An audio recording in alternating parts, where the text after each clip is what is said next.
బౌద్ధ క్షేత్రం చరిత్ర సజీవ సాక్ష్యంగా.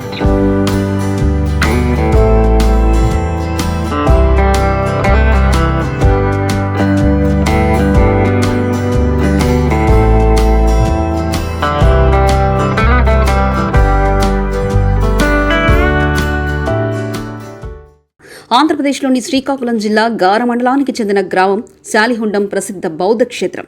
వంశాధార నది ఒడ్డున ఉన్న శాలిహుండం బౌద్ధ అవశేషాలు వారసత్వానికి ప్రసిద్ధి చెందిన చారిత్రాత్మకంగా ముఖ్యమైన ప్రదేశం. వరి పొలాల మంత్రముగ్ధమైన విస్తీర్ణంలో నది యొక్క సున్నితమైన ప్రవాహాన్ని చూస్తూ శాలిహుండం చరిత్ర ఔత్సాహికులను పర్యాటకులను ఆకర్షిస్తుంది.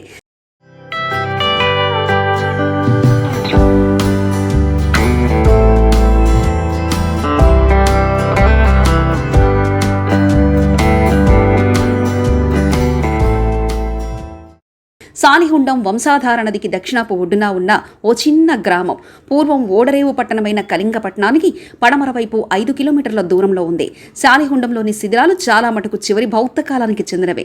కొన్ని ఇటుక కట్టడాలు మాత్రం అంతకంటే పురాతనమైనవిగా భావిస్తున్నారు. ఈ శాలిహుండం క్షేత్రాన్ని 1919లో తొలిసారిగా గిడుగు రామూర్తి పంతులు కనుగొన్నారు. ఆ తర్వాత ఆ ప్రదేశంలోని M H Longhurst, T N Ramachandran, R Subrahmanyam తదితరులు త్రవ్వకాలు జరిపి నివేదిక ప్రచురించారు. త్రవ్వకాలలో శల్యపేటికలు, 4 స్తూపాలు, ఒక చైత్రగృహం, అనేక శిల్పాలు బయటపడ్డాయి. క్రీస్తు పూర్వం 2వ శతాబ్దం నుంచి 12వ శతాబ్దం వరకు విస్తరించి ఉన్న ఈ శిల్పాలు థేరావాద, మహాయాన, హీనయాన మొదలైన 3 బౌద్ధాల యొక్క ప్రభావాన్ని ప్రతిబింబించాయి. చైత్రకు సజీవ సాక్ష్యాలు బౌద్ధ ఆరామాలు. పశ్చిమ దేశాలకు బౌద్ధం వ్యాప్తికి ఇదే మార్గం.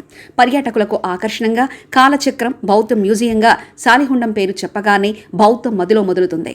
బుద్ధుడు ఉత్తర భారతదేశంలో తన బోధనలు ప్రవచించిన దక్షిణ భారతదేశంలోనే అవి సంపూర్ణ వికాసం చెందినవనడానికి సజీవ సాక్ష్యం శాలిహుండం. అంతేకాదు, ఇక్కడ సమీపంలోనే కళింగపట్నం రేవు ద్వారానే బౌద్ధ ప్రచారకులు పశ్చిమ దేశాలకు వెళ్లారనడానికి కూడా సాక్ష్యాలు కళ్లకు కడుతున్నాయి. కళింగ రాజ్యంలోని శాలిహుండం బౌద్ధ మత వికాసంలో కీలక పాత్ర పోషించింది.